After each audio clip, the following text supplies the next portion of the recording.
Hi, this is Carolyn Laude with the Puyallup Sumner Chamber of Commerce, and sitting with me is JOYCE MCDONALD. JOYCE is running for the State House of Representatives in Position 2 in District 25. JOYCE, thank you for coming today. Thank you for asking me to be here. Okay. Just a few questions. Everybody's getting the same questions. The first question is, what do you think is the most important issue in your race? Well, the most important issue in my district is the completion of Highway 167. Last year we were fortunate that the legislature placed the funding for completion of 167 into the transportation budget. And my job now is to go to Olympia and bring it on time, within budget, and to ensure that all those trucks heading back and forth to the Port of Tacoma are not sitting in traffic, running up the cost of goods. And then how specifically would you support the business community in the state legislature? Well, Carolyn, I have been a small business owner. I spent 10 years in the restaurant business, so I understand how difficult it is for small business owners especially to actually run their business, grow their business with all the increasing government regulations and mandates. So I'd like to think that I would advocate for the small business owner with the Department of Revenue, with the Department of Labor and Industries, with Department of Ecology, all of these agencies, and be able to actually say to them, I'm here, I'm with the government, I'm here to help you. And then we do have an initiative, 1433, that would raise the minimum wage and establish mandatory paid sick leave. It's been an issue in the legislature, and probably will continue to be so. What is your position on the minimum wage and paid leave? Well, I did support the minimum wage increases in the past that went through the legislature and actually went up by the rate of inflation. I felt that was a more reasonable way to increase minimum wage, and it suited the state, it suited my district. But the reality is, everybody wants to make more money, but small businesses in particular sometimes don't have the margin and struggle to keep people employed. And as we know, all minimum wage jobs are not the same. I was in the restaurant business.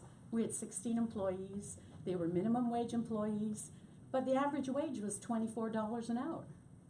So it's not an easy fix to just add more money onto the minimum wage.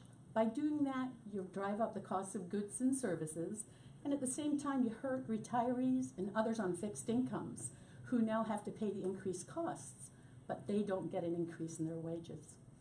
So I'm hoping that we can actually do something more reasonable, which is increasing by the rate of inflation and other factors in the economy that would make it easier for businesses to comply.